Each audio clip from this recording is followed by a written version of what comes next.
Hi everyone, I am Kiran classes YouTube channel पर आप सबका बहुत बहुत स्वागत है।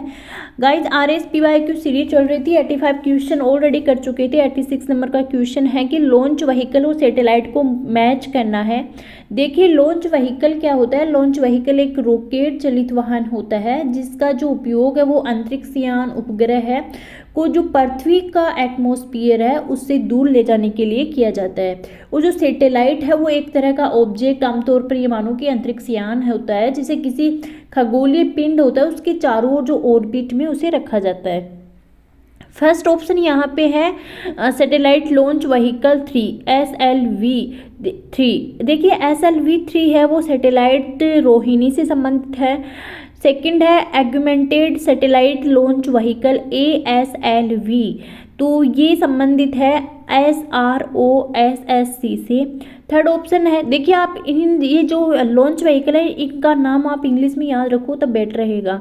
थर्ड ऑप्शन है polar satellite launch vehicle PSLV है, ये आपका चंद्रयान फर्स्ट से है। और geosynchronous satellite launch vehicle GSLV है, ये संबंधित है एजुसेट से।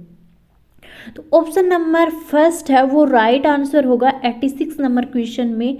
87 नंबर का क्वेश्चन ये कहता है कि निम्नलिखित में से कौन सी एक भारतीय नौसेना की नाभिकीय ऊर्जा द्वारा संचालित पनडुब्बी है।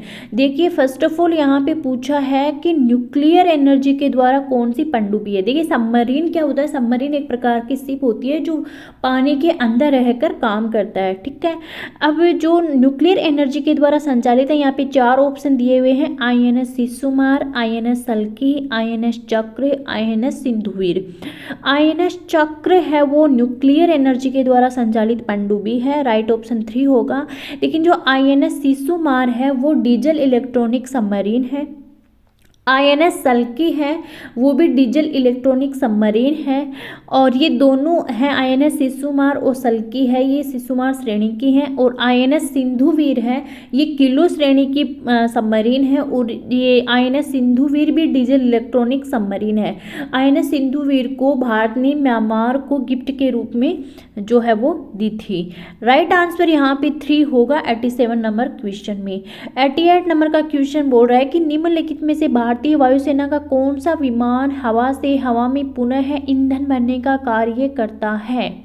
चार ऑप्शन दिए हुए हैं, C-17 Globemaster, third Ilyushin, first one 76 Ilyushin, first one 78 और C-130J सुपर हरक्यूलिस। 88 नंबर के क्वेश्चन में जो राइट आंसर होगा वो 3 इल्यूसिन, फर्स्ट वन 78। 89 नंबर का क्वेश्चन है कि निम्नलिखित में से कौन सा कथन है वो सत्य है। गन्ने के रस को किण्वित करने पर सिरका बनता है, विनेगर बनता है। सिरके में एसिटिक एसिड उपस्थित होता है। सिरके में उपस्थित अम्ल बेंजोइक अम्ल होता है, और सिरका एक परिरक्षक के रूप में कार्य करता है। तो देखिए यहाँ पे जो गन्ने के रस को फर्मेंटेड करने पे सिरका बनता है, ये बिल्कुल राइट आंसर है, ये बिल्कुल सही होगा।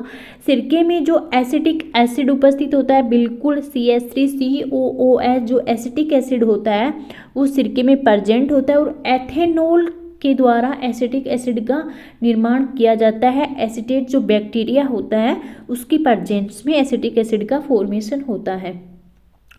जो थर्ड ऑप्शन है कि सिरके में बेंजोइक अम्ल, नहीं अभी तो पढ़ा है, बेंजोइक अम्ल नहीं होता है, एसिटिक एसिड होता है सिरके में, तो C ऑप्शन है वो गलत हो गया। फोर्थ है कि सिरका एक प्रिरक्षक यानी प्रिजर्वेशन के रूप में प्रयुक्त होता है, बिल्कुल राइट आंसर है कि सिरका एक प्रिजर्वेशन के रूप में प्रयुक्त होता है। प्रिजर्वेशन क्या होता है कि प्रिजर्वेशन होता है किसी चीज को, जैसे कि मान लो कि फूड मटेरियल है उसको डैमेज और डिके होने से प्रोटेक्ट करना, वो प्रिजर्वेशन होता है। तो A, B और D है वो राइट आंसर है। Option number 2 is right answer in 89 number question. 90 number question बोलता है नैनो तकनीक के निम्नलिखित उत्पाद या उदाहरणों को नैनो तकनीक की 4 पीढ़ियों के बढ़ते क्रम में व्यवस्थित कीजिए एवं दिए गए कूट की सहायता से सही उत्तर का चयन कीजिए।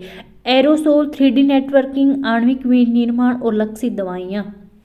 90 नंबर का क्वेश्चन है।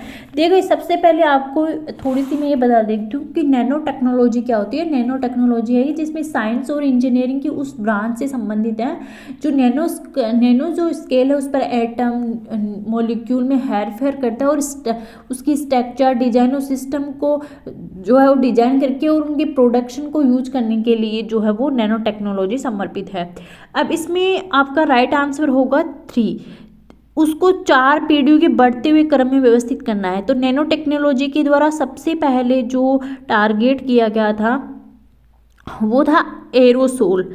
उसके बाद में टारगेट ड्रग्स ड्रग्स के बाद में आपका आएगा जो है वो 3D नेटवर्किंग और उसके बाद में molecular manufacturing. Option number 3 is right answer in 90 question. 91 number का क्वेश्चन है कि निम्नलिखित में से कौन सा अल्फा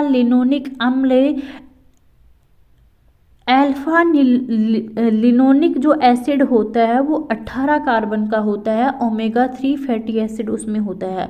उसका सर्वोत्तम स्रोत क्या है? मूंग, मोठ, अलसी और जई।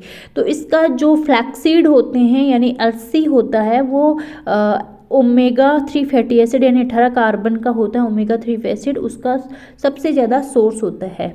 Option number 3 is right answer in 91 question. देखिए मूंग में लाइसिन अमाइनो एसिड होते हैं, ल्यूसीन, ग्लूबिन ये मूंग में प्रेजेंट होते हैं। 92 नंबर का क्वेश्चन है कि निम्नलिखित कथनों पर विचार कीजिए एवं दिए गए कूट की सहायता से सही कथनों का चयन कीजिए। पहला आपको ऑप्शन दे रखा है कि सर्वप्रथम व्यावसायीकरण किए जाने वाला आनुवांशिक रूप से अभियांत्रिकृत फसल उत्पाद फ्लेवर सेवर टोमेटो था। देखिए आपको याद रखना है कि फर्स्ट जेनेटिकली इंजीनियर्ड क्रॉप है वो फ्लेवर सेवर टोमेटो है जिसको कॉमर्शियलाइज्ड किया गया था। बिल्कुल राइट है।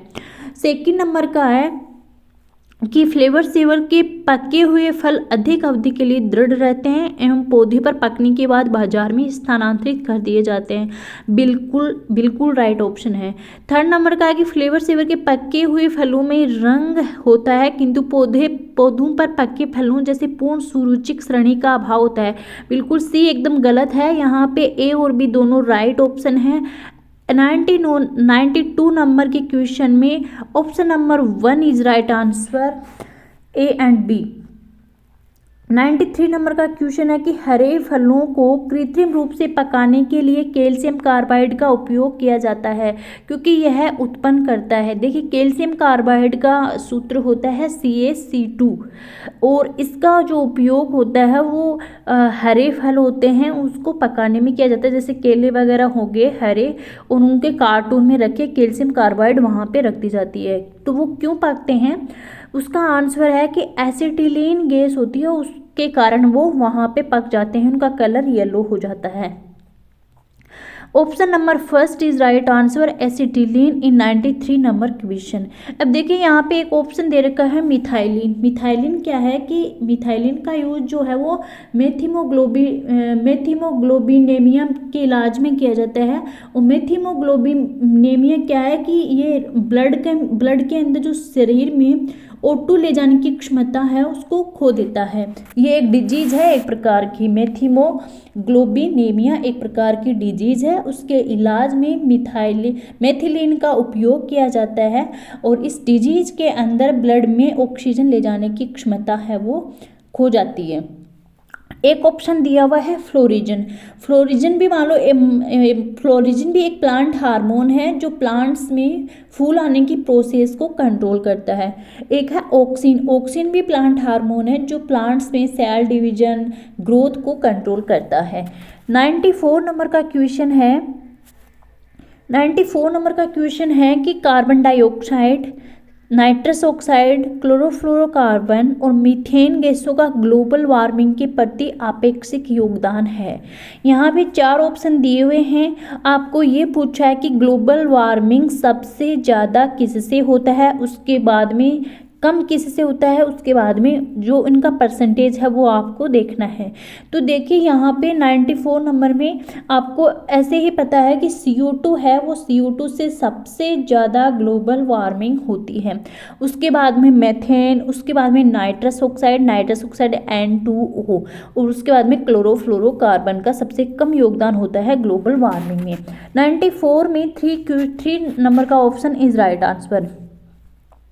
95 नंबर का क्वेश्चन है कि एक वयस्क दैहिक कोशिका में क्लोन की गई पहली स्तनपायी डॉली के बारे में कौन सा तथ्य सही नहीं है। जो डॉली एक भेड़ का नाम रखा गया था डॉली, और वो पहली क्लोन की गई थी, पहली मतलब क्लोन की गई पहला जानवर था डॉली।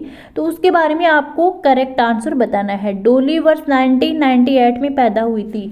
नहीं भाई, ये ही रॉन्ग हो गया, क्योंकि डॉली का जो जन्म हुआ था वो 5 जुलाई 1999 को हुआ था।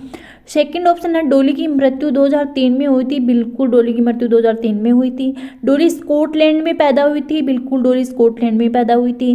फेफड़ों की बीमारी के कारण डॉली का निधन हुआ था। बिल्कुल, Dolly died due to Jolan disease.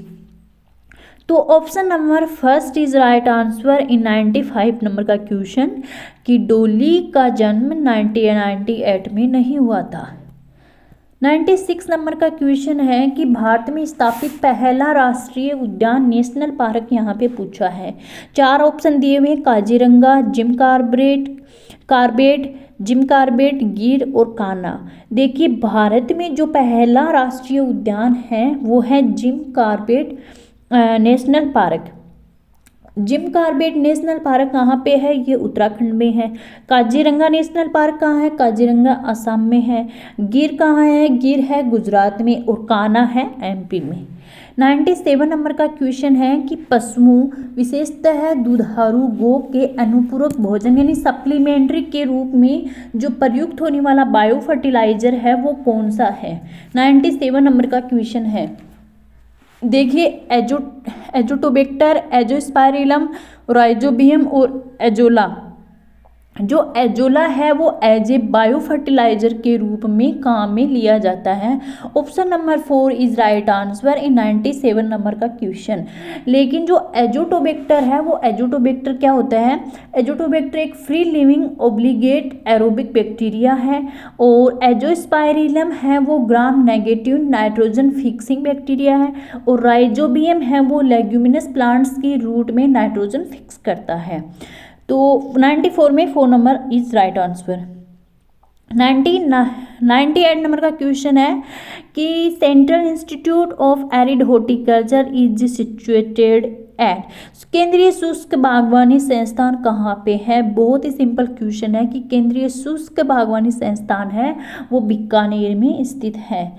99 number का क्वेश्चन है कि निम्न में से किस बीमारी के लिए ट्राइवेलेंट के स्थान पर बाइवेलेंट ORV देने का निर्णय भारत सरकार ने लिया है?